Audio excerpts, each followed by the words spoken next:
Sejam bem-vindos, Agrofag começando agora, bom dia! Hoje tem muita novidade para a agropecuária aqui na nossa edição, né, professor Celso? Bom dia, tudo bem com o senhor? Bom dia, Doniela, tudo bem? Um bom dia a todos. Vejam só o que preparamos então. Boas notícias para a suinocultura. Depois de um período de crise, o setor reagiu e os produtores estão tendo lucro com a atividade.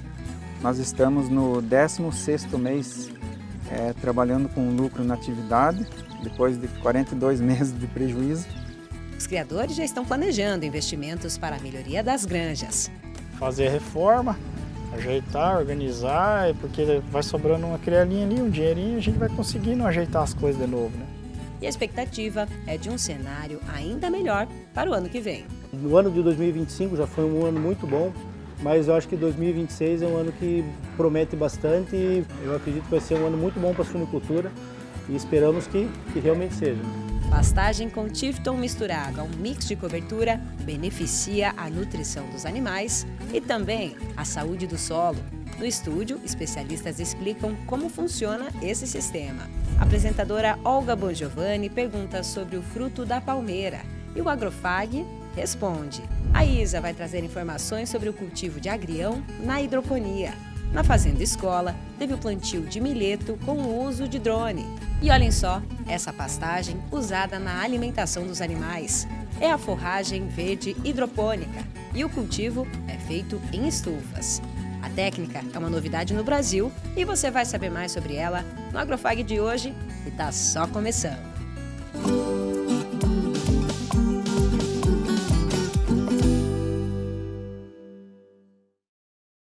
Professor Celso, vamos começar o programa com uma notícia boa para a suinocultura do Paraná e do Brasil em geral. Isso é muito bom, não é? Porque é um setor que vinha sempre pressionado pelos custos. Muito bom mesmo.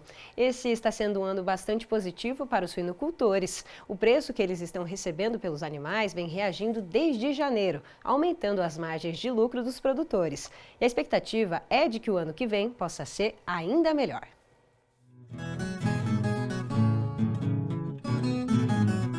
Esta propriedade de 24 hectares fica localizada no município de Ouro Verde do Oeste, no Paraná. A principal fonte de renda dos produtores é a suinocultura.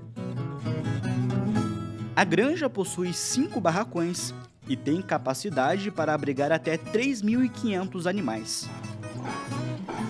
Neste momento, 3.300 estão alojados por aqui. O trabalho com os suínos é voltado especificamente à fase de terminação. O Yuri é o produtor responsável pelo manejo. Ele diz que os leitões chegam com a média de 24 quilos e ficam na fase de engorda até atingirem o porte ideal para o abate. Por isso, a alimentação dos animais é uma etapa que recebe muita atenção. A alimentação dele é tudo automático, o sistema, né, dos 5 barracão. Tem um sensor no final da linha e no pé do silo ali tem um motor. A hora que abaixa a ração lá no último coxo lá, a linha liga e enche todos os coxos. Isso é 24 horas por dia, né? Então, 24 horas o porco tem comida e água, principalmente água. Porque o porco comeu, ele vai sentir sede por conta do sal que tem na ração e vai beber água. Então, é 24 horas comida e água para ele. A alimentação representa de 80% a 85% do custo total de produção. Os suínos ficam alojados na granja de 105 a 115 dias, até atingirem a média de 125 quilos. Aí sim são entregues para o frigorífico. No caso do Yuri, todo o trabalho é feito em parceria com a empresa do Jandir Bombardelli, que entrega os leitões para a engorda e fornece a ração, medicamentos e assistência técnica para o produtor. Um sistema semelhante ao da integração com as cooperativas.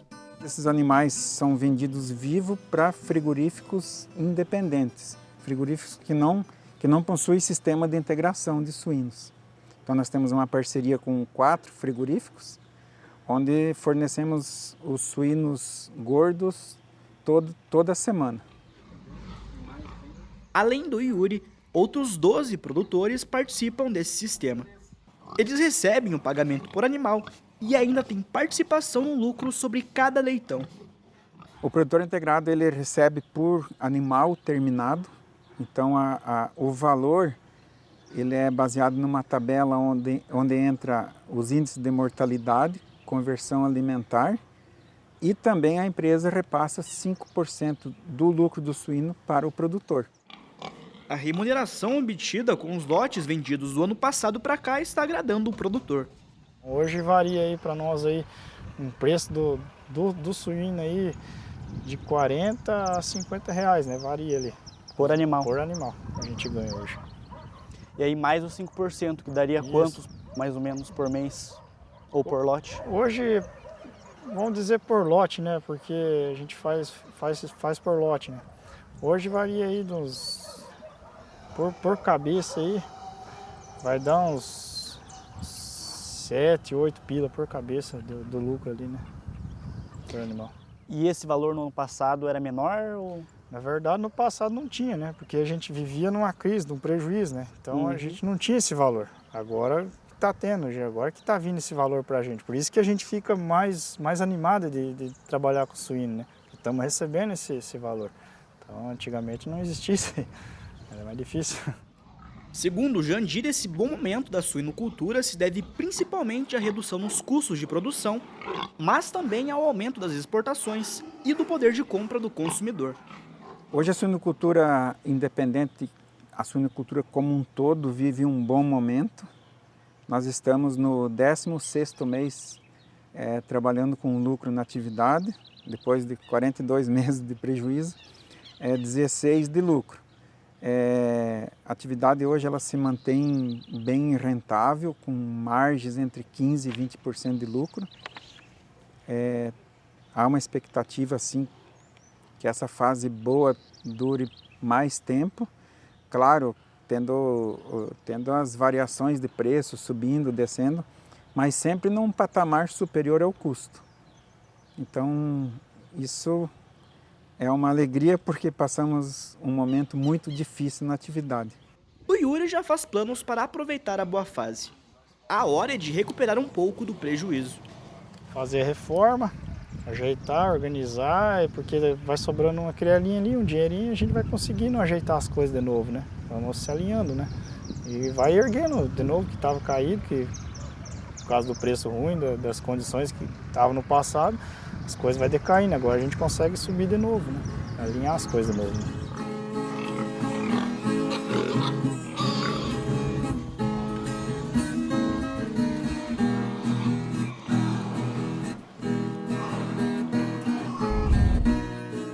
E se o cenário está bom para os produtores, está bom também para as granjas que fornecem matrizes e reprodutores.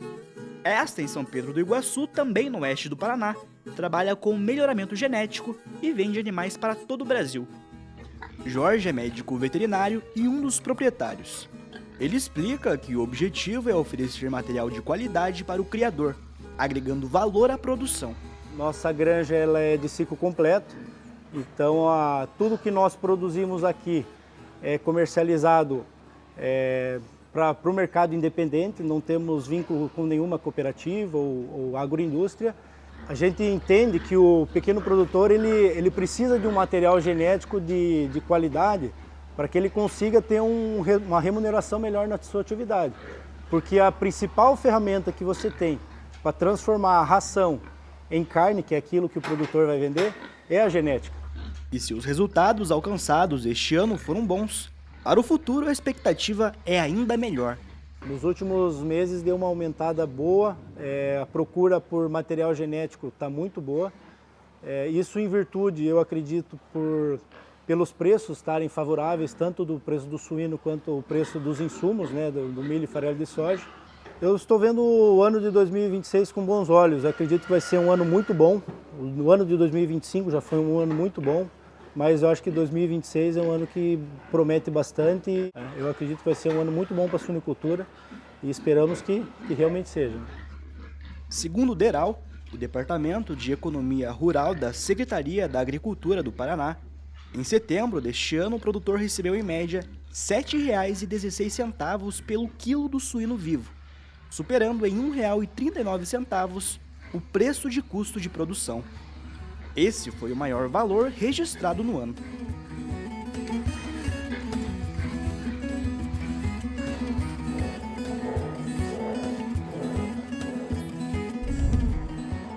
A suinocultura também esteve no centro das discussões durante a AveSui, a feira da indústria de aves, suínos e peixes, realizada essa semana no Centro de Eventos de Cascavel.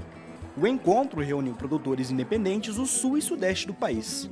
Eles conversaram sobre os desafios do mercado e alinharam estratégias para garantir mais qualidade e rentabilidade na cadeia produtiva. Nós devemos fechar 2025 positivo. O setor esse ano foi bem, teve rentabilidade, teve lucratividade.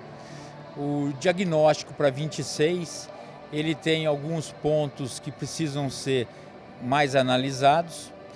Eu acredito que a pressão de grãos nós não teremos, portanto o custo de produção deve ter um mercado estável, isso é muito bom.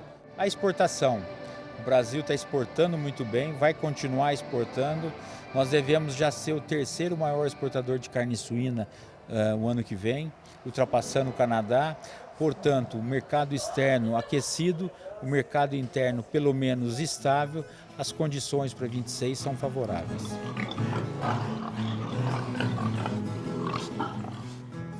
Que bom acompanhar esse bom momento, né, professor Celso? O setor estava precisando reagir, assim. É um momento muito bom, né? A expectativa de produção, de exportação, de consumo interno, os custos estão razoavelmente equilibrados, tem uma tendência de uma produção agrícola boa, de milho e soja, então tudo isso está favorecendo. É um fôlego para o suinocultor, né? Com certeza. O DERAL divulgou o relatório mensal sobre os principais cultivos no Paraná. O destaque é o trigo, que apesar da diminuição na área plantada, está apresentando um recorde de produtividade. O plantio da soja já alcançou 71% da área total prevista, que é de 5.700.000 hectares. As condições climáticas e a umidade do solo contribuem para o desenvolvimento das lavouras. Nesse momento, 97% delas estão em boas condições e apenas 3% têm condições medianas. Segundo a projeção do DERAL, o Paraná deve colher quase 22 milhões de toneladas de soja nessa safra. Talvez a maior preocupação hoje para a soja seja esse clima frio que vem se mantendo ao longo de outubro, que faz com que o desenvolvimento da planta seja um pouco menor. Mas a gente ainda não pode falar que isso vai impactar na produtividade. A gente tem muita coisa para acontecer ainda com a cultura e talvez nos próximos meses, com temperaturas mais normais e com uma pluviometria adequada, a gente possa recuperar essas produtividades e ter uma safra dentro da normalidade, que seria uma safra de até 22 milhões de toneladas. O milho da primeira safra teve um ganho de 20% de área em relação ao ano passado. A expectativa é de que o plantio chegue perto dos 340.000 hectares. A expansão da cultura se deve principalmente à redução das lavouras destinadas ao feijão. É uma safra também que não é do mesmo tamanho que hoje a gente ostenta na segunda safra, né? Uma safra bastante diminuta perto dessa, mas ela recobrou área nesse último ano, alguma coisa em cima de feijão, alguma coisa em cima da cultura da soja mesmo, mas mais limitadamente. Já em relação ao trigo, a colheita já atingiu 83% da área plantada. A projeção é de uma produtividade recorde, com volume superior aos 3.300 quilos por hectare. Apesar do cenário promissor, a produção é insuficiente para suprir a demanda de moagem da indústria paranaense. A gente precisa aqui no estado, só para a nossa indústria moageira do Paraná, 3,6, 3,7 milhões de toneladas de trigo, e no entanto a gente mesmo com uma produtividade recorde vai acabar colhendo aí 2,7, 2,8 milhões de toneladas, um número bastante aquém. Aliás, esse número ele deixa inclusive a gente há alguns anos atrás do Rio Grande do Sul. Historicamente nós éramos o maior produtor de trigo, mas hoje o Rio Grande do Sul tomou essa posição. Tá aí, né, professor Celso? Tudo caminhando muito bem, segundo o DERAL. Esse raio-x do DERAL é muito importante, né? Nós vemos aí que as culturas estão... A soja agora está no campo, mais de 70% plantada e correndo tudo bem, condições climáticas favoráveis, o milho também. Nós vemos o trigo que, apesar da redução, né, ele teve condições favoráveis também climáticas, né, além de usar toda a tecnologia e cultivares mais avançadas, né. No caso do trigo, por exemplo, poucas geadas e chuvas regulares, né. E para essa safra que está vindo aí, as condições estão ótimas, né. de tempos em tempos, dando uma chuvinha aí, né? Deixando vamos dizer, a cultura bem amparada em termos de precipitação, né? Exatamente, um cenário favorável aí para os produtores rurais, né? Muito favorável. Isso aí. E agora, professor Celso, vamos de Agrofag pelo Brasil? Bora lá. Vamos lá.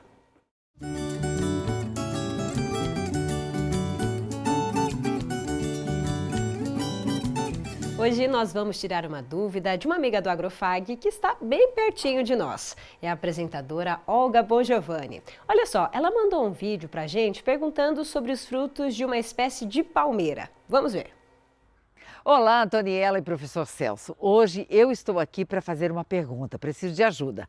Esta é uma palmeira rabo de raposa. Eu tenho 4 delas aqui. Depois de 7 anos, elas começaram a produzir. Então, num primeiro momento, olha só que coisa incrível que é. Eu tenho a florada, que as abelhas amam, abelha de ferrão, sem ferrão, todo mundo visita esse quintal aqui, todo mundo. Ali eu já tenho os frutos nascendo. Aí eu tenho aqui, num outro momento, o fruto, né? Ali está começando a sair o fruto, o cacho. Aqui já está o fruto verde. Aqui eu tenho ele de uma outra coloração e ele fica bem vermelho, tá? E olha só, eu tenho aqui o fruto que caiu, eles caem, e aqui sem a polpa. Tentei quebrar isso aqui com um martelo para ver o que tem dentro, não consegui. Eu quero fazer alguma coisa com ele, não sei o quê. Mas a pergunta é a seguinte, que eu já fiz para algumas pessoas, ninguém me responde. Isso dá para comer? Esse fruto a gente consegue comer? Repito, é a palmeira rabo de raposa. Me respondam, vocês do Agrofag sempre têm respostas pra gente. Eu aguardo as respostas de vocês. Não esqueça que eu sou fã, viu, professor Celso? Viu, Antoniela? Beijo pra vocês, bom programa. Obrigada, Olga. E olha só, quem vai esclarecer isso para você é o Erivan Marreiros, extensionista do IDR Paraná. Ele também preparou um vídeo para trazer essa resposta. Olá, telespectadores do Agrofag. Estamos aqui então para tirar as dúvidas da Olga quanto aos frutos da palmeira rabo de raposa. Essa palmeira é muito comum aqui na nossa região do oeste do Paraná e tem estes frutos que aparentemente, né, tem um aspecto avermelhado, são bonitos, mas já tirando a primeira dúvida, não, eles não são comestíveis.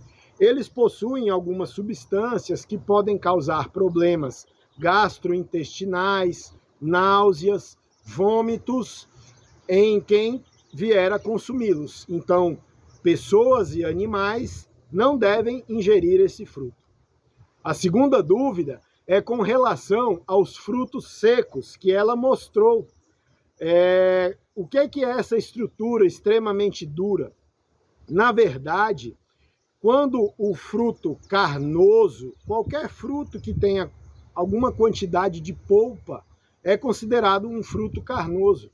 Ele sofre um processo natural de dessecação, perdendo a casca, a polpa, e a gente fica com essa espécie de amêndoa seca. Isso serve como um mecanismo de dispersão do fruto. Então, ele se torna uma estrutura muito mais leve, rígida, para que, disperso na natureza, alcance as maiores distâncias possíveis, permitindo assim a perpetuação da espécie. Por fim, eu abri aqui um fruto e dá para ver que ele é como se fosse um coquinho mesmo, né? Aqui dentro está o embrião que vai germinar e dar origem à nova planta. Portanto, esse mecanismo de dispersão, ele faz com que esta amêndoa fique dormente. A dormência é um processo necessário para que o fruto somente germine, o embrião somente germine, quando as condições forem ideais para o desenvolvimento da nova plantinha. Que bacana, dúvida devidamente esclarecida. É muito bom contar com a presença desses nossos amigos do Agrofag, a Olga e o Marreiros, e levar informações para todos que nos acompanham por todo o Brasil. E se você quer participar com a gente do programa, esclarecendo dúvidas, enviando fotos e vídeos, compartilhando informações e novidades aí da sua região ou sugerindo assuntos para tratarmos aqui, entre em contato com a nossa equipe no WhatsApp. O número é o 4533213970. Estamos em todas as redes sociais, lá no Instagram, no TikTok, no YouTube e também no Facebook. Participe com a gente. Agora a Isa tem informações sobre o cultivo de agrião no sistema hidropônico.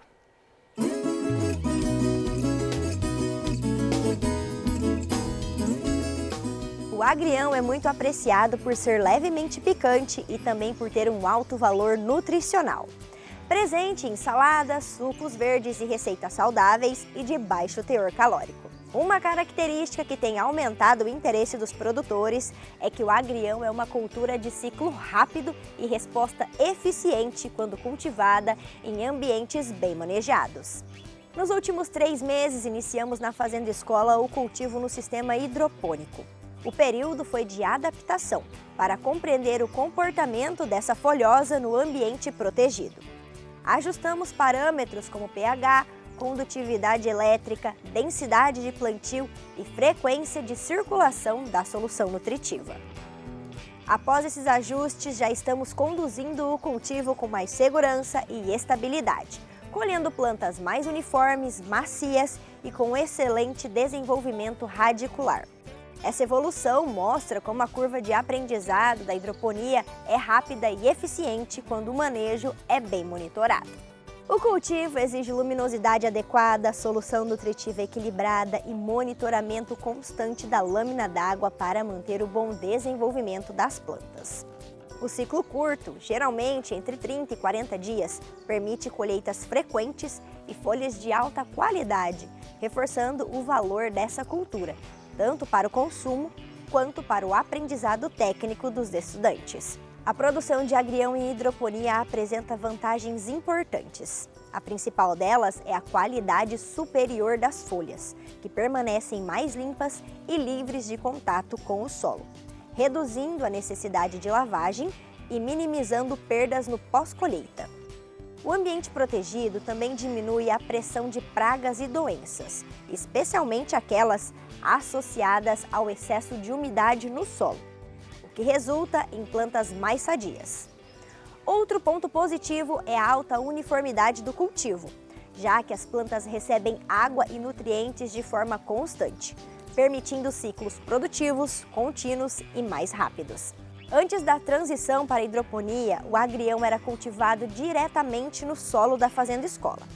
Embora seja uma cultura tradicionalmente associada a áreas úmidas, esse manejo exigia irrigação frequente, maior controle de plantas daninhas e enfrentava maior incidência de doenças fúngicas. O contato direto com a terra também demandava mais cuidados na colheita e na limpeza das folhas, aumentando o tempo de preparo e reduzindo a uniformidade do produto final. Essa comparação evidencia os ganhos práticos e produtivos obtidos com a adoção do ambiente protegido. E hoje, com o manejo hidropônico consolidado, o agrião tem apresentado excelente desempenho.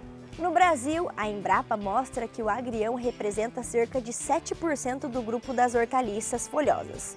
Estudos de campo em São Paulo mostram que a cultura pode atingir rendimentos próximos de 82.500 maços por hectare, dependendo do manejo e das condições de cultivo. Não deixem de acompanhar o Agrofag nas redes sociais. Nos vemos na próxima semana. Até lá! Obrigada, Isa! E a gente continua falando sobre hidroponia, mais de um tipo de cultivo que é novidade no Brasil. Professor Celso, o senhor já ouviu falar em forragem verde hidropônica? Não conheci, estou curioso para ver. Vamos dar uma olhada nas imagens aqui na TV, então? Olha só, essa aqui é a forragem, professor Celso, que é servida como alimentação para os animais. E o curioso é como ela é produzida, que é em estufas. Esse alimento, então, ele leva poucos dias para ficar pronto e a gente está vendo aí o momento da colheita. Olha só como é que é feito. Esse aí, então, é o momento em que a equipe está colhendo e já entregando para os animais. É um alimento bastante nutritivo, é um sistema bem diferente mesmo. Muito interessante, não conhecia não. Então, essa é uma técnica que teve origem na Espanha e que pretende garantir a produção de cereais destinados à alimentação animal, mas em um espaço menor, sem precisar do cultivo na terra. Nós conversamos com o diretor da empresa que desenvolve esse sistema. Acompanhe. Agora a gente vai conversar com o Roberto Arana, ele que é diretor da Biofeed e está lá em Pirassununga, no estado de São Paulo. Vai falar para a gente um pouquinho sobre esse termo, forragem verde hidropônica. Então, Roberto, já começa explicando para quem está em casa do que se trata esse tipo de atividade. Oi, bom dia, Antonella. Bom dia, pessoal, os ouvintes, os telespectadores do programa. A gente está diante de uma baita inovação. O que a gente tem aqui é a possibilidade de germinar grãos de cereais que naturalmente a gente usaria para fazer a ração batida de uma fazenda de qualquer espécie.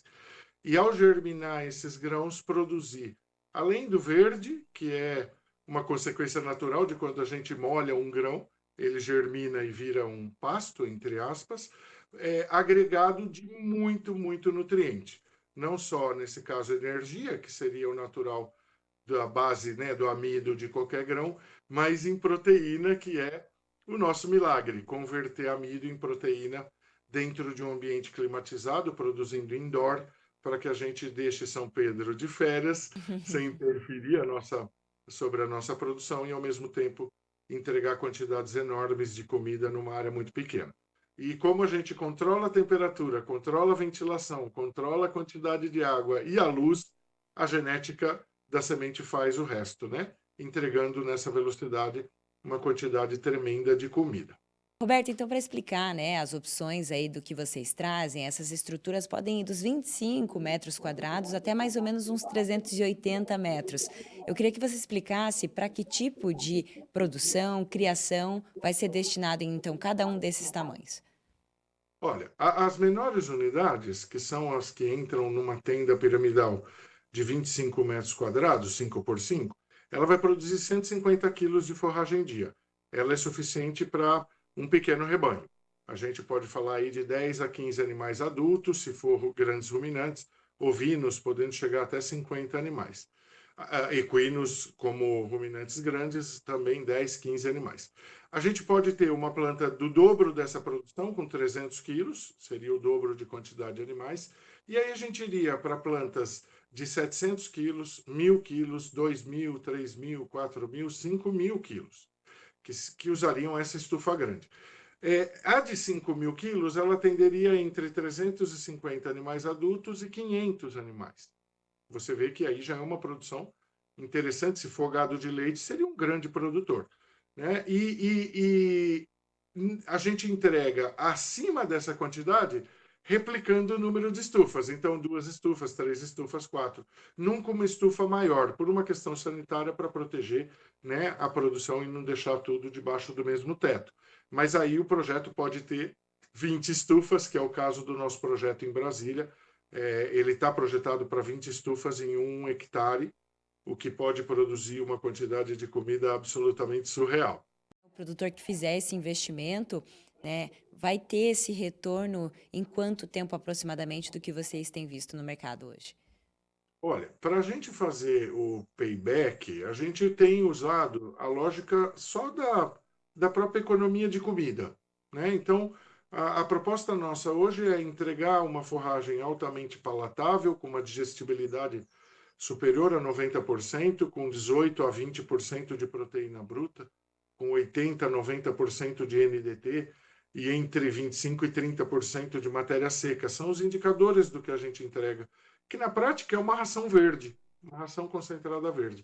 Então, a gente, pensando assim, a gente tem, de um lado, a possibilidade de substituir parte do concentrado que a pessoa usa na fazenda, e dependendo da categoria, todo concentrado, deixaria de usar, e parte do volumoso também, porque em si esses tapetes hidropônicos são forragem verde, né? É um volumoso.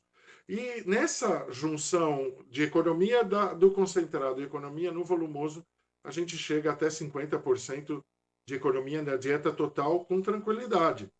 Esse valor, se efetivamente acontece de economia, faz o investimento estar pago principalmente nas pequenas unidades, que demoram um pouco mais, porque dilui menos o custo, em 2 anos até 3 anos no máximo o investimento está pago. Em unidades grandes de 5 toneladas, por exemplo, em 1 ano e meio o investimento está pago. Eu queria deixar um indicador para o público de vocês poder ter uma noção exata do que a gente produz.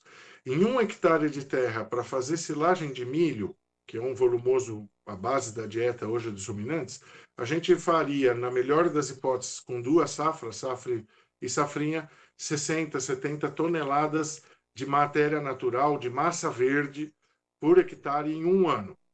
Se a gente colocar 20 estufas em 1 hectare, que é o que cabe, 20 estufas de 400 metros quadrados, a gente consegue produzir 100 toneladas de comida, só que não por ano, por dia. 100 toneladas de comida por dia, por hectare. Então imaginem o potencial que a gente tem em 1 hectare de produção de hidroponia. Muito bem, muitas ideias aí a partir desse tipo de sistema. Obrigada, Roberto, e até uma próxima. Obrigado a você. Muito interessante, né? Vamos ver agora os preços do mercado agrícola em nossa região. O preço da saca de soja em Cascavel, R$ 120. A saca do milho, R$ 53. E a saca do trigo, R$ 65. No próximo bloco, pastagem do gado com Tifton misturado a um mix de cobertura. Essa é a inovação trazida pela Prime, que beneficia a nutrição dos animais e também a saúde do solo. No estúdio, especialistas explicam como funciona esse sistema. É daqui a pouco.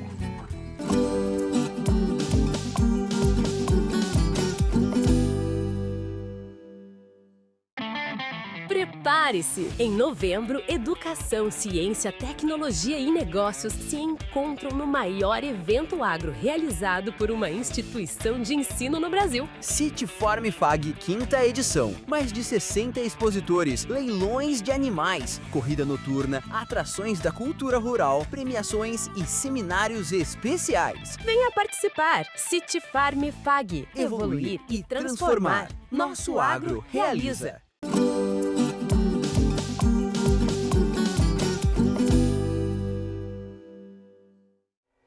Em Toledo, no distrito de São Luís do Oeste, um modelo de produção tem proporcionado alta eficiência e sustentabilidade na criação do gado. A prática inclui o plantio de um mix de cobertura junto à pastagem, para que o rebanho possa ter uma alimentação mais nutritiva e para que o solo também seja beneficiado. O sistema faz parte do programa de evolução de cultivos e criações da empresa Prime. E nós fomos até lá para saber como funciona. A Fazenda São Luís tem 1.200 hectares. Na safra de verão, a maior parte da área é destinada ao cultivo da soja. Outra menor, com milho para silagem. E além disso, nesse espaço de 30 hectares também tem pastagem para o rebanho, em um sistema que funciona de forma integrada entre lavoura e pecuária. O produtor responsável é o seu Dilso Colpo. O foco na propriedade sempre foi a produção de grãos, mas há 1 ano e meio ele decidiu retomar a criação pecuária. Atualmente, a fazenda tem 623 cabeças de gado de raças cruzadas, entre Nelore e Angus. A maior parte está em confinamento. No pasto são 48 animais. O produtor prioriza a precocidade e, para isso, realiza um manejo de alta qualidade na nutrição, sem deixar de pensar no solo. Para garantir a qualidade da alimentação em todas as estações do ano e de quebra conseguir ter descompactação no solo, ele adiciona ao pasto 7 plantas de cobertura. Essa diversidade esse mix junto da grama, que é grama Tifton, ela melhora o próprio solo para a grama também, porque ele tem um efeito da microbiologia, melhorando a microbiologia, e também de descompactação do solo, que tem muitas vegetações, ajuda muito a descompactação do solo, até para a própria pastagem. Então, essa introdução e a pecuária é muito beneficiada, porque você tem espécies de bastante proteína. A ideia de realizar esse plantio veio das orientações técnicas do Alexander, especialista do Programa de Evolução de Cultivos e Criação da empresa Prime. Então aqui a gente está numa área de Tifton, onde esse Tifton no inverno ele vai diminuir o seu crescimento ou não vai crescer. E a gente traz algumas estratégias para enfrentar essa época de inverno que o Tifton nos permite, que é uma técnica chamada sobressemeadura. Então eu consigo plantar culturas de inverno em cima desse Tifton, né, lá em abril, maio, e para essas culturas crescerem e eu ter passagem para os animais. Então, além de eu trazer as culturas como as gramíneas de inverno para o sistema, que seria o caso principalmente das aveias, né, que vão fornecer a maior massa de pastejo para os animais, a gente, além da gramínea, a gente traz outras famílias e outras plantas para o sistema, que é o caso da canola, o nabo peripato, que vão ser culturas que vão produzir durante o inverno, para esses animais pastejar em cima do Tifton, como também algumas culturas que vão ser plantadas no inverno, mas vão ficar perenes no sistema pensando no verão, que é o caso aqui da chicória, do cornichão e também dos trevos, né? Então todas essas plantas, elas são implementadas junto lá em maio, né, no plantio, com semeadeira em cima desse Tifton, vão produzir comida durante o inverno nessa área, que teoricamente eu não teria pastejo, e aí me deixa esse benefício pensando no verão. Então, com esse sistema, trazendo essas plantas diferentes, eu dou condição para o meu Tifton produzir mais ainda no verão seguinte, que é essa época que nós estamos agora, que é uma época de transição, onde as culturas de inverno estão finalizando o ciclo e o Tifton está vindo agora pensando nos pastejos de verão. Para que os animais não selecionem apenas determinadas plantas no consumo e que o tempo de rebrota delas seja suficiente, a área foi dividida em corredores de pastejo, com cerca de 3.000 metros quadrados cada. O sistema funciona da seguinte forma: a equipe da fazenda direciona os animais em piquetes diferentes 2 vezes por dia. O objetivo é que o gado se alimente da ponteira do capim, que tem o maior teor de nutrientes, garantindo alimento de qualidade o ano todo. Além disso, o produtor também pode ter mais animais por hectare e esse ganho de peso diário deles também é melhor. Mas a ideia central aqui é a gente trazer uma pecuária altamente tecnificada. Quando eu trago algo tecnificado, eu consigo aumentar a minha lucratividade, com toda certeza.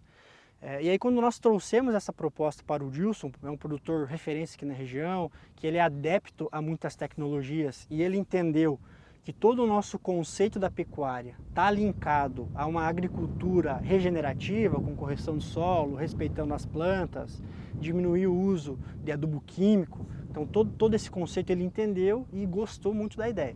Então o produtor ele não era pecuarista, então ele retornou para a pecuária praticamente do zero, então fez as áreas de pastagem, construiu o confinamento, toda a parte de estrutura, né?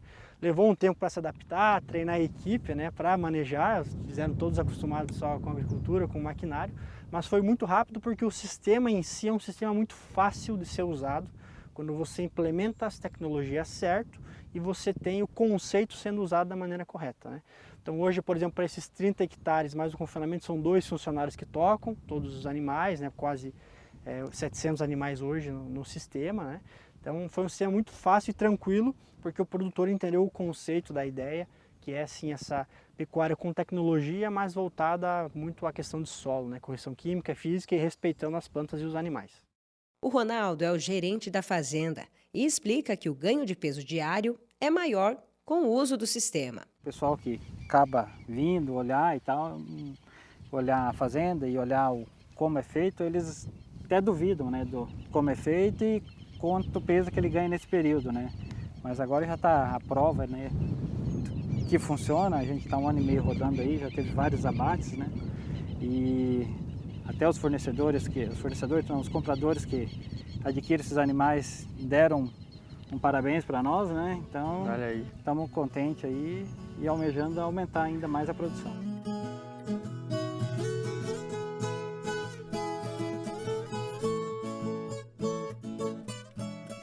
E aqui no estúdio a gente vai seguir falando sobre esse sistema que traz a pecuária e a agricultura em conjunto e sempre com muita sustentabilidade. Quem está aqui com a gente hoje é o Alexandre Ribeiro, técnico do Programa de Evolução de Cultivos e Criações da Prime. Seja muito bem-vindo, Alex. Bom dia pessoal. Prazer estar com vocês esse domingo de manhã para falar de um assunto tão bacana e interessante como esse. É isso aí, vamos lá. E também o Guilherme de Paula, ele que é desenvolvimento de mercado da Prime. Seja bem-vindo. Obrigado, bom dia a todos. É um prazer estar aqui, agradecer pelo convite e a oportunidade de estar falando mais um pouquinho sobre o PEC, sobre a Prime. Isso aí. O PEC, então, né, como a gente pôde acompanhar na reportagem, vai fazer essa união para que haja uma pecuária com qualidade de alimentação para os animais e também já trabalhando a saúde do solo. Então, Alex, você que estava lá com a gente na área do seu Dilso Coco, pôde mostrar esse exemplo na prática. E eu queria entender como é que surge essa ideia de unir as duas atividades aí para que haja essa máxima qualidade. Exato. Então, hoje o nosso objetivo principal desse programa é correção de solo, construção do perfil de solo. E aí a pecuária, ela entra como um catalisador dentro desse programa. Então, a gente vai entender toda a parte química desse solo, a parte física desse solo. Nós vamos trazer, vamos parar de pensar em plantas solteiras, vamos trazer os policultivos, os mix, né, para o jogo, pensando em trazer mais diversidade de plantas para o sistema. E esses animais, eles vão funcionar como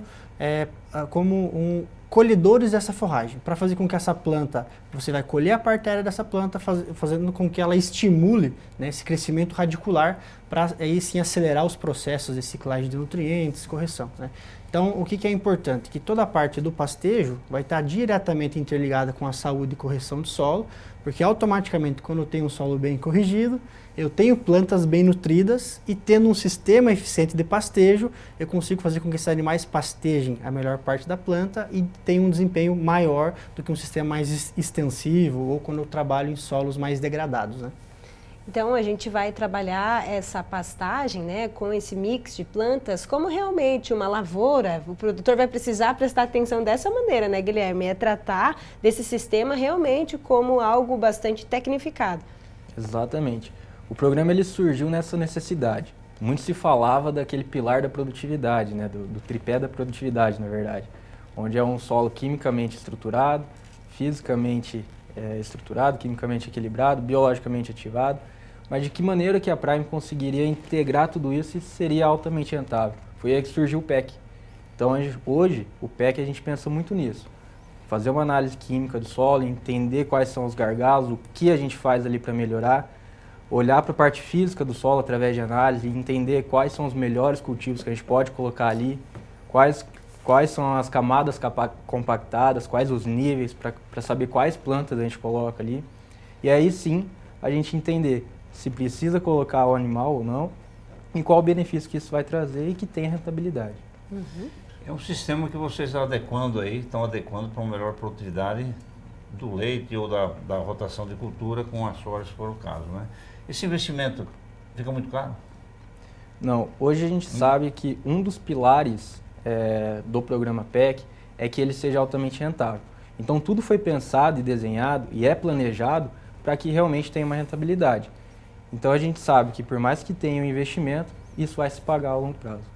Pensando, o professor Celso citou o leite aí, né? Mas no exemplo da reportagem a gente vê a pecuária de corte. Isso vai ser refletido no ganho diário de peso desses animais? A gente comenta, né? Ele vai conseguir então desfrutar ali da parte mais alta ali daquelas plantas? Isso aí também vai ter mais teor de nutriente? Como é que é? Exato, então aí vai ter uma correlação direta. Então, automaticamente, quando eu desenho um modelo de pastejo onde os animais são eficientes em colher essa forragem, primeiro, eu consigo colocar mais animais por hectare comparado num sistema extensivo. Segundo, eu consigo com que esse animal coma a ponteira de capim, que é o alimento mais nutritivo. Então, o animal todo dia ele vai ter acesso a comida boa e água perto. E eu vou ter mais animais por hectare. Então, esse ganho ele tende a aumentar. Então, além de eu aumentar o ganho do animal diário por dia, eu aumento o número de animais nessa área. E automaticamente eu aumento essa rentabilidade.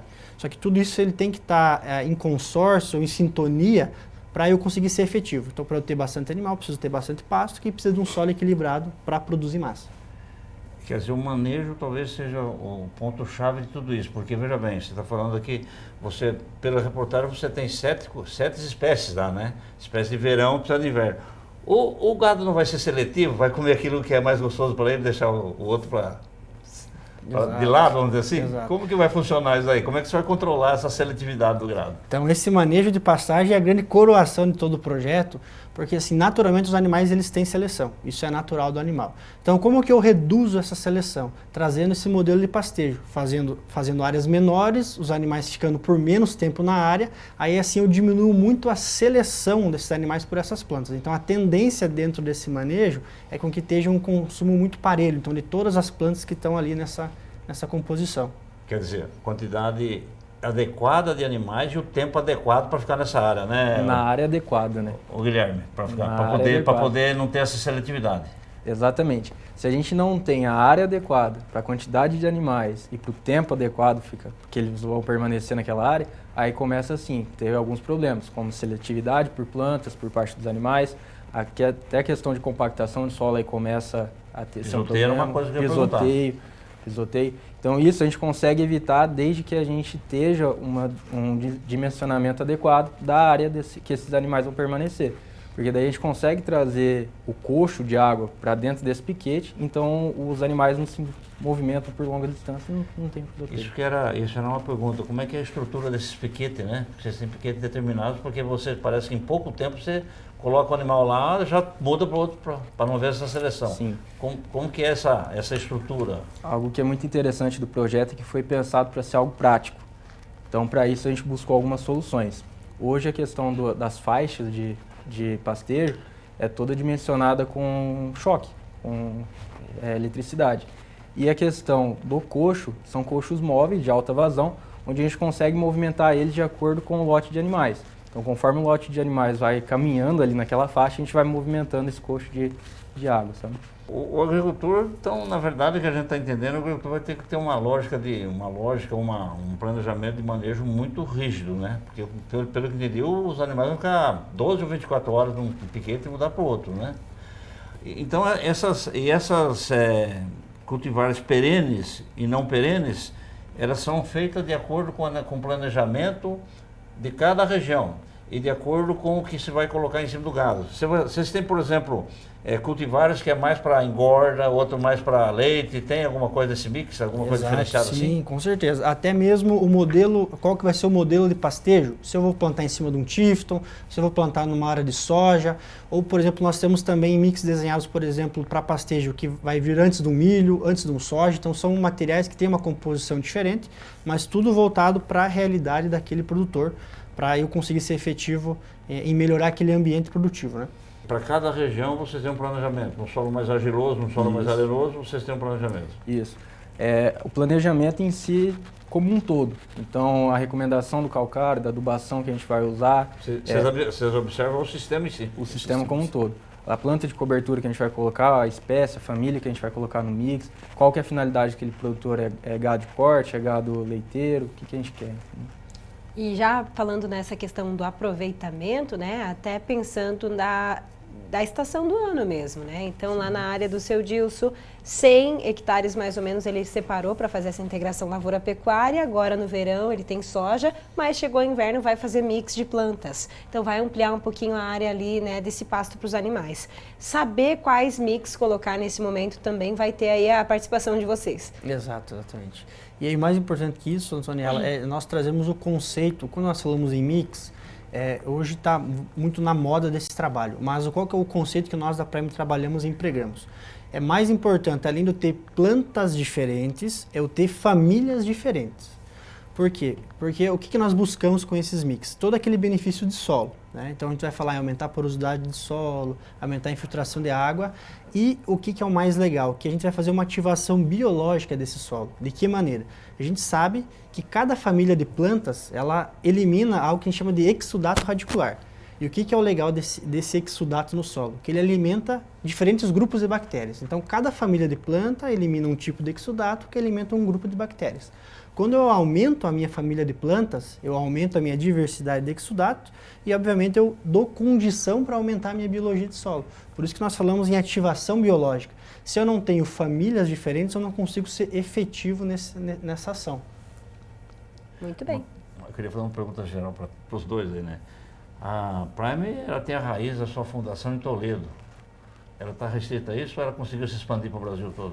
Hoje, graças a Deus, em um pouco tempo de atuação, relativamente, de idade, ela já atua em todo o território nacional e alguns países da América Latina também, sabe? Então a gente já conseguiu abranger uma grande área. Quantos tempos de formação ela tem? Quantos anos? Está indo para o 14º ano agora. 14º ano. É bem jovem ainda. E o que nos move é levar essa técnica para o produtor. Então, trazendo essa agricultura e pecuária sustentável, fazendo com que esses pilares o produtor consiga executar na ponta e seja efetivo e ser mais sustentável e mais produtivo.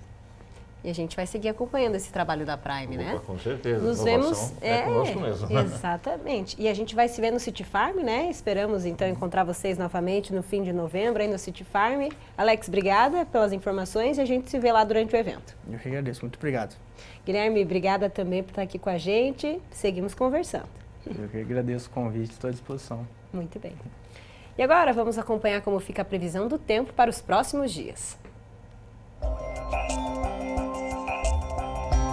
A chuva volta de forma intensa para o oeste do Paraná. Segundo o CIMEPAR, temporais nesse domingo não são descartados. Para Cascavel, a expectativa é de um volume de 45 milímetros com trovoadas. As temperaturas ficam entre 17 e 24 graus. Na segunda, o tempo fechado continua, mas o volume de chuvas é bem menor. São esperadas pancadas isoladas durante o dia. Na terça, tem sol previsto, com mínima de 17 e máxima de 29 graus. Para quarta-feira, a chuva retorna e são esperados cerca de 30 milímetros. A variação nos termômetros é dos 19 aos 25 graus. A chuva também está ocorrendo lá em Guaíra, com 19 milímetros de precipitação esperados. O domingo será de tempo fechado o dia todo e as temperaturas vão dos 20 aos 27 graus. Amanhã, o dia será de sol entre nuvens, mas pode haver garoa rápida. As temperaturas oscilam dos 20 aos 29 graus. Na terça-feira, tem sol, sem chances de tempo fechado, e os termômetros se elevam um pouco. A mínima é de 19 e a máxima chega aos 31 graus. Na quarta, o cenário muda novamente. O volume de chuva será intenso, segundo o CIMEPAR, a indicação é de 60 milímetros. E a amplitude das temperaturas é baixa. A mínima é de 22 graus e a máxima 26. Chove também na cidade das Cataratas hoje. A expectativa de precipitação é de 39 milímetros e as temperaturas ficam entre 20 a 27 graus. Amanhã, as nuvens de chuva dão espaço para o sol. Os termômetros oscilam dos 20 aos 29. Na terça, deve haver breves pancadas de chuva e as temperaturas ficam entre 19 e 30 graus. Já para quarta, tem chuva de novo na cidade. 14 milímetros é o esperado. A mínima é de 21 e a máxima 27 graus. Depois do intervalo, tem plantio de milheto com drone. É já já.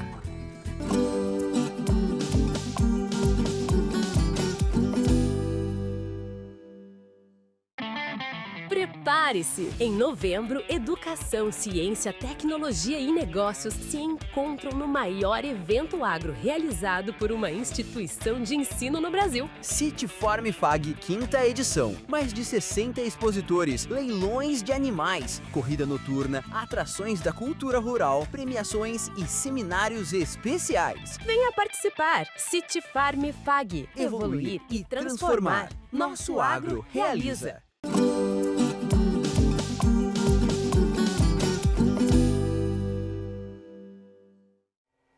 Uma atividade na Fazenda Escola do Centro FAG reuniu acadêmicos do curso de Medicina Veterinária.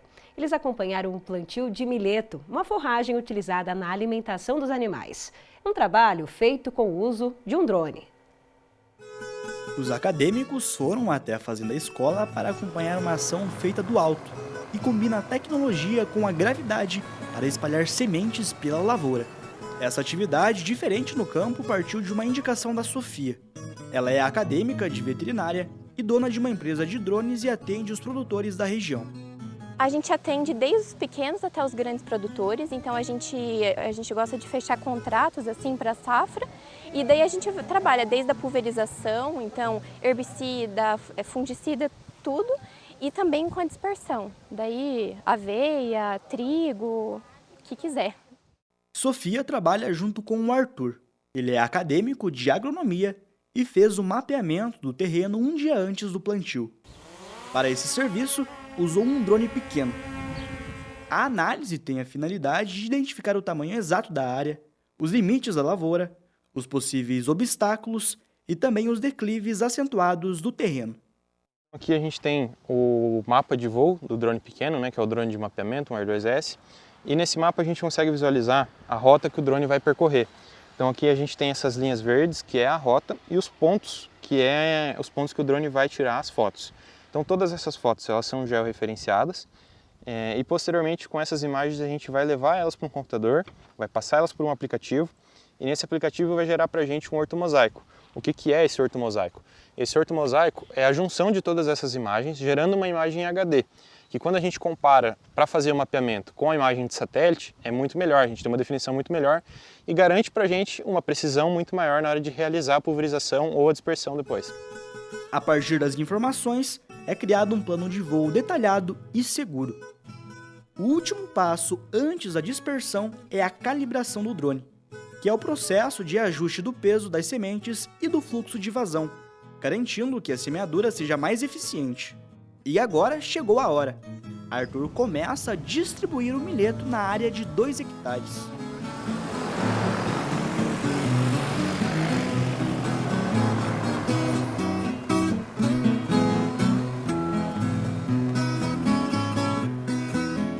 O drone comporta até 50 kg de sementes. Nesta área está sendo utilizada uma vazão de 25 kg por hectare. A dispersão é feita de forma automática, a uma altura de 8 metros para que os acadêmicos possam acompanhar a ação. Mas normalmente a altitude varia de 10 a 12 metros. O Gabriel diz que esta foi uma atividade inédita para ele. É diferente isso tudo para mim, nunca tinha visto um drone fazer o que fez, produzir a semente e tudo mais. E foi uma experiência muito boa. Pude aprender sobre outras áreas também, da agronomia. E foi uma experiência excelente para mim, para falar bem a verdade. Arthur explica que o uso do drone facilita a distribuição das sementes, tanto em lavouras quanto em pastagens com consórcio de culturas. A última etapa do trabalho é feita com um trator, que passa a grade para enterrar as sementes no solo. O milheto cultivado nesta área será destinado à alimentação dos animais da fazenda escola. Com o drone, a dispersão em si traz bastante vantagem em relação a gente conseguir colocar a semente na hora que a gente deseja. A gente fez alguns trabalhos aí no milho safrinha agora, conseguindo dispersar a aveia depois que o milho estava começando a secar, né? Então ali um pouco antes da colheita.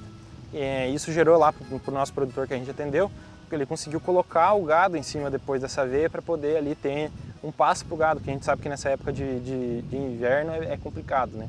E agora na saída do verão a gente tem as áreas de braquiária que a gente está fazendo também, que consegue, por exemplo, em pastagem, entrar em lugares que são muito ruins o acesso, né?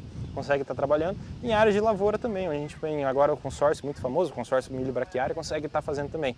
Que tem um problema aí que alguns lances engatados no trator, né? Não conseguem atingir a vazão por ser uma vazão muito baixa. Com o drone a gente consegue estar trabalhando tranquilamente aí com as vazões de braquiária, que são vazões baixas, né?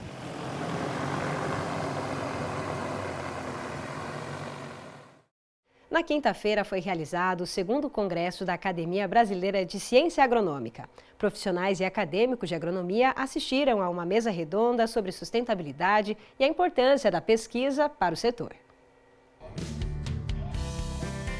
Pesquisa e inspiração marcaram a 2ª edição do Congresso da Academia Brasileira de Ciência Agronômica, realizada no anfiteatro da reitoria do Centro Universitário FAG em Cascavel. O evento reuniu membros da academia, pesquisadores, professores, representantes de cooperativas e acadêmicos. A programação celebrou o papel da ciência agronômica na construção de um futuro sustentável, com homenagens e reflexões sobre o avanço da pesquisa no país. O presidente da BCA, Evaldo Ferreira Vilela, homenageou instituições que contribuem para o fortalecimento da agronomia, da educação e do cooperativismo no Brasil.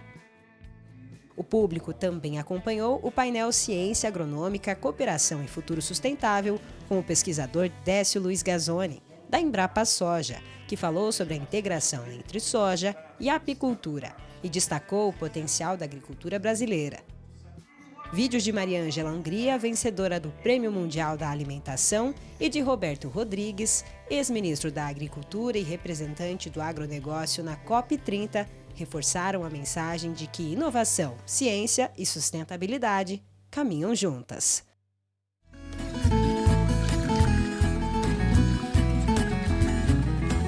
A arroba do boi gordo, de acordo com o CPEA, R$ 318,85. O quilo do suíno, R$ 6,64 e o quilo do frango, R$ 4,45. Tá na hora do quadro Redes Sociais e a gente vai conferir algumas fotos, vídeos que vocês, amigos do Agrofag, mandaram para nossa equipe durante essa semana. Começamos com uma bela foto feita pelo Celso Cerato, ele que é do IDR Paraná e registrou esse momento do pôr do sol. Eu não sei se é o pôr ou o nascer do sol aqui, professor. Mas a foto está bonita. Mas a foto tá linda, né? Tá linda. Feita lá em Arapongas, na Capela São José. Lindo demais. Parabéns, Celso. Obrigada por participar com a gente. Mais um domingo aqui. E agora, olha só, registros, né, do Congresso Nacional das Mulheres do Agronegócio, a 10ª edição. Esse é um congresso muito especial, fortalecendo aí, né, a participação feminina no campo. E a Sofia, a Virgínia e a Isa participando, elas que são aqui de Cascavel, e mandaram esses registros, conferiram todas as novidades da feira e fizeram questão de enviar aí alguns registros, né, essas fotos. Muito bem, esperamos que tenha sido um ótimo evento. Falando em mulheres no campo, olha só a Cleonice, nossa sempre querida aqui também, telespectadora, produtora que já mostrou a produção dela pra gente, né, dos morangos. Cleonice Sauer, ela enviando aí, né, como é que estão esses moranguinhos tão bonitos que ela tem lá. Frutinha deliciosa, né? Saboroso demais, né? Saborosa. Muito bem, e ela tá sempre convidada para participar com a gente. Um abração para ela e toda a família. E agora a gente vai conferir um vídeo de uma produtora rural lá de Nova Aurora, a Cristiane Honório. E aí, olha só esse momento de paz que ela registrou aí da chuva, né? Lá no sítio dela. Em alguns lugares a chuva foi até em excesso, né, professor? Chuva é importante, que venha calma, bem prolongada, bem lenta, é muito bom. Exato, só é difícil quando forma aquelas trombas d'água na lavoura, né? Mas aqui a Cristiane mostrando então como é que foi aí essa chuva no quintal, lá do sítio dela durante essa semana. E olha o tanto de manga, deu para ver ali a manga, né? Muito legal. Esse vídeo aqui foi enviado pelo Neri Jardim, ele que é da comunidade Gramadinho aqui de Cascavel, aí no momento da colheita do trigo. E plantio da soja já também, né? Então ele falou que a safra foi legal, agora né, se planejando para a safra de verão. Retira o trigo e já está plantando a soja, né? Já está plantando a soja. É isso aí, um abraço para o Neri. E olha só, temos nessa semana, dia 5 e 6 de novembro, então, a mostra técnica do Colégio Agrícola de Toledo. Para quem quiser saber mais informações, tem o Instagram na tela e o WhatsApp também do colégio, é o 459-9957-0156. Dá para conferir muitas novidades na pecuária, agricultura, horticultura e as atividades que os alunos fazem lá, que são impecáveis. E olha aí, professor. Uma indicação que a gente traz aqui é a cartilha que promove boas práticas para a produção integrada de soja e mel, que foi lançada aí, né, uma parceria entre a Embrapa, a empresa BASF e também o Senar, né, que é o Serviço de Aprendizagem Rural. Então, essa é uma cartilha que mostra como a soja e as abelhas podem se beneficiar dessa integração. É um negócio interessante, né? Soja relacionada ao mel, né? Relacionada à produção de mel. O professor Décio Gazzoni esteve aqui na FAG durante essa semana fazendo uma palestra e é ele que desenvolve todos esses projetos junto com uma grande equipe, né? Deixamos aí o QR Code na tela para você que quer saber mais, ficou curioso, quer saber mais? Tá na tela. Ok? É com essa dica aqui que a gente encerra as nossas redes sociais. E professor Celso, nos vemos no próximo domingo. Até o próximo domingo. Tchau, tchau, pessoal. Tchau, tchau, pessoal. A gente se vê no Agrofag da semana que vem. Até lá!